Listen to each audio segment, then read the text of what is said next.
Ya, kullu man 'alaiha fan. Ya, semua yang ada akan binasa. Jadi binasakan dulu, matikan dulu diri kita sebelum mati, baru tahu tuh rasa itu. Jadi kalau akalnya masih kritis, kolbunya masih mencari-cari, belum nggak akan dapat rasa itu. Ya, itu rasa dikasih sama Allah. Jadi yang nomor terakhir, musyahadah uluhiyah dan rububiyah, itu anugerah dari Allah. Tapi anugerahnya kalau ketemu Nabi Muhammad atau ketemu wali al-ghaus namanya. Wali pangkatnya paling tinggi. Karena ini makomnya beliau, makomnya Nabi dan pewaris-pewaris beliau itu. Kalau nggak ketemu mereka, nggak akan pernah dapat. Paling cuma dikasih wirid-wirid aja sama guru, sama kiai. Malam nih, sekian, gitu aja paling. Nggak akan dapat lebih.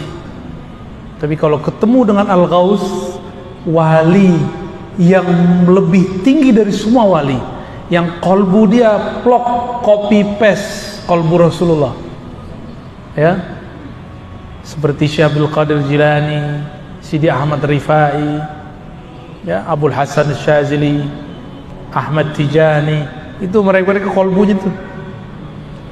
Maka murid-murid mereka mengalami hal itu.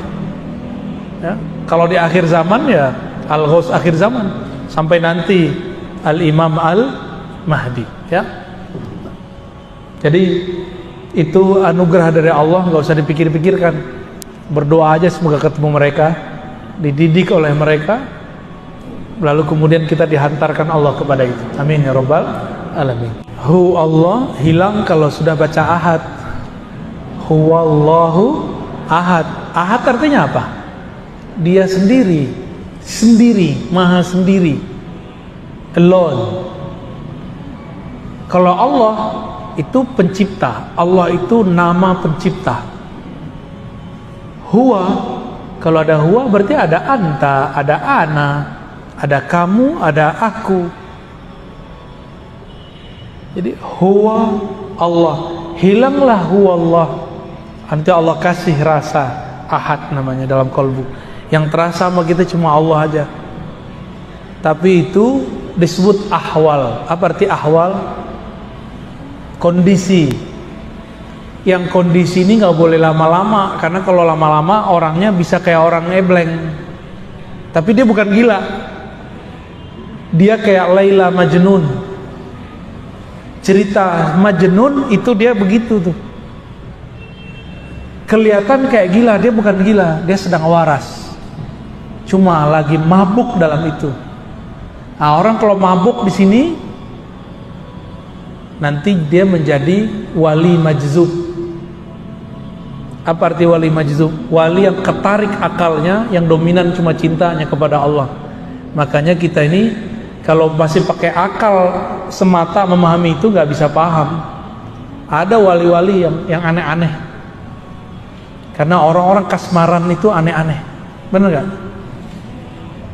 Laki perempuan lagi kasmaran aneh-aneh, nggak pakai otak dia, agak miring dikit, seakan dunia milik dia dan yang dicintainya doang, ya.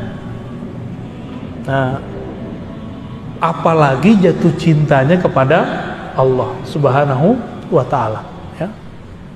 Jadi itu hanya terjadi pada orang yang zikir, para muhibbin, orang-orang cinta kepada Allah Subhanahu wa Ta'ala. Khalas ya? Masih ada? Oh ya, ini kan tawakufan ya, kita sudah 6 pertemuan, bener ya? Nanti Sidi Musa yang ngajar ya. Kitab apa yang udah? Aqidatul Awam sudah? Sama Habib Geis? Belum ya? Habib Geis ngajar apa? Aqidatul Awam. Ya, nanti kitab apa kayak fikih sama Sidi Musa nanti belajar fikih. Ya. Bapak Ibu, beruntung di masa seperti ini kita masih waras, masih mau ngaji, ya. Banyak orang yang nggak mau ngaji sekarang. Padahal obat pandemi ini bukan hanya divaksin, dibawa ke rumah sakit, enggak. Salah satu obatnya adalah mendekatkan diri kepada yang menciptakan alam semesta, termasuk vaksin itu. termasuk pandemi itu. Walaupun zahirnya pandemi itu dibuat oleh sekelompok orang jahat, tapi kan semua izin Allah. Semua izin Allah. Maka saran saya, mumpung masih ada waktu, mumpung belum kena COVID yang paling parah, udah mendekatkan diri kepada Allah. Ya, Bapak Ibu di rumah, nggak di rumah, mati, ya kan? Ya udahlah, keluar aja. Orang keluar ke mall masih kita ngaji nggak mau. Lebih bawah ya kalau di mall, di rumah makan apalagi. Itu cuma buat XX doang. Nanti kalau udah makan hilang protokolnya. Sekarang itu kayaknya cuma gaya-gayaan aja.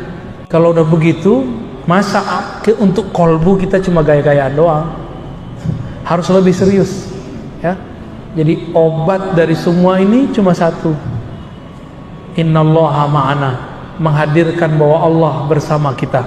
Baru nanti muncul inna auliya Allah la khaufun alaihim walahum yahzanun, surat Yunus. Sesungguhnya kekasih-kekasih Allah tidak ada rasa takut di kolbunya, tidak ada rasa sedih yang berlebihan dalam dirinya. Kenapa? Karena kolbunya sibuk menyebut nama Allah Subhanahu wa ta'ala, ya. Ruhnya sibuk menatap Allah, lisannya sibuk qomat kamit membaca kalimat-kalimat Allah, tubuhnya sibuk menyembah Allah. Udah gitu aja kerjaannya. Niatkan kerjaan kita nyembah Allah. Kalau orang kerja nyembah Allah, mungkin nggak dia korupsi. Jadi di cara sujudnya pekerja, bekerjalah jujur. Itu cara sujud pekerja. Pedagang, ya, jangan korupsi waktu, korupsi uang. Itulah cara sujud orang yang bekerja. Cara sujudnya pemimpin berbuat adil. Jadi kalau ada pemimpin adil, itu oleh orang yang mata batinnya tajam, kelihatan tuh sujud, kelihatannya sujud. Kalau guru seperti saya, dosen, itu tulus, berat tulus itu, Bu, berat serius. Amplopnya tipis dikit tuh mulai berkata-kata tuh, serius. Ini yang kemudian kita digampar-gampar terus sama guru kita dari dulu, ditata terus supaya nggak berubah kolbunya, mau itu tipis ataupun tebal. Kan dari Allahnya sudah ada, kan Allah yang ngasih rezeki. Ini para guru nih, kalau paham bab ini, dia nggak akan terlalu galau. Bahkan kalau dia ngajar suatu tempat nggak dikasih honor, dia biasa aja, pasti di tempat lain dilebihin. Begitu aja terus, ya. Cuma kadang-kadang guru ngaji aja, kadang-kadang keyakinan dia kepada rezeki Allah masih dipertanyakan. Dan saya tidak sedikit bertemu guru ngaji, Tuhannya bukan Allah lagi, tapi orang kaya yang biayain dia. Itu sering kejadian. Jadi kolbunya itu sudah nggak bergantung kepada Allah. Nah, untuk Bapak Ibu yang diberikan kemapanan, bergantunglah kepada Allah yang maha mapan. Ke guru bukan bergantung, ke guru itu bersanad. Apa arti sanad? Kita menyandarkan ilmu, menyandarkan ilmu kepada guru, guru kepada gurunya, nyambunglah kepada Rasulullah Sallallahu Alaihi Wasallam. Dengan demikian, maka kita akan selalu terhubung, terkoneksi dengan Allah. Disitulah tiada lagi rasa galau, rasa gelisah, insya Allah. Untuk itu semua mari kita doakan siapapun yang hadir, para pengurus, para pengajar, orang yang membangun masjid ini, semuanya, semoga Allah berkahi, Allah ridhoi. Ala hazinnya wa likulli salihah. Al-Fatihah.